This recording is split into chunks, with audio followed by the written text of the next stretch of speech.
ঠাকুর বানানো চোখে পড়লেই মনে হয় পুজো তো চলেই এলো, তাই না? Hello everyone, it's Piu and welcome to my another mini blog. গতকাল থেকে আমাদের এখানে ভীষণ বৃষ্টি হচ্ছে, ইভেন এখন সকালেও বৃষ্টি হচ্ছে, তাই রাস্তাঘাটে টুকটাক জল জমে গেছে।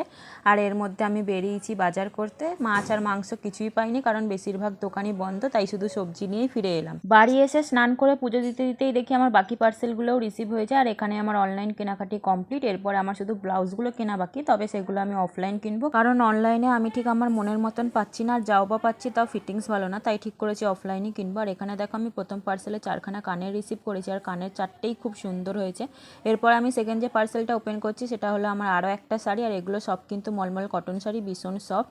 আর প্রথমের একটা কালার তো তোমাদের আমি দেখিয়েছিলাম, ওটা অ্যাশ ছিল, আর এটা দেখো হলদে কালার, কত সুন্দর হয়েছে তাই না? পরে তোমাদের অবশ্যই দেখাবো পুরোটা। এরপরে যে পার্সেলটা রয়েছে সেটা আমার নয়, তোমাদের জামাইয়ের। ও একটা পাঞ্জাবি নিয়েছে, তবে পাঞ্জাবিটা এখনো শিওর না আমরা রাখবো কি রাখবো না। তোমাদের কেমন লেগেছে অবশ্যই জানিও। এরপর খেয়ে দিয়ে উঠে এডিট করতে করতেই দেখি প্রায় বিকেল হয়ে গেছে, আর এখানে আমাদের বেরোনোরও কথা ছিল, কিন্তু বেরোনোতে এখনো টাইম আছে, কারণ এখনো সন্ধে হয়নি, দোকানপাট খুলেছে কিনা তার ঠিক নেই। তাই ভাবলাম দিদার যে খাবারের প্যাকেটগুলো করার কথা ছিল সেগুলো করে নিই। প্যাকেটগুলো আমি সকালেই করব বলে নিয়ে এসেছিলাম, কিন্তু সকালে আমার একদম টাইম হয়নি, তাই বিকেলে এখন কিছুটা সময় হাতে আছে, তাই ভাবলাম করে দিই।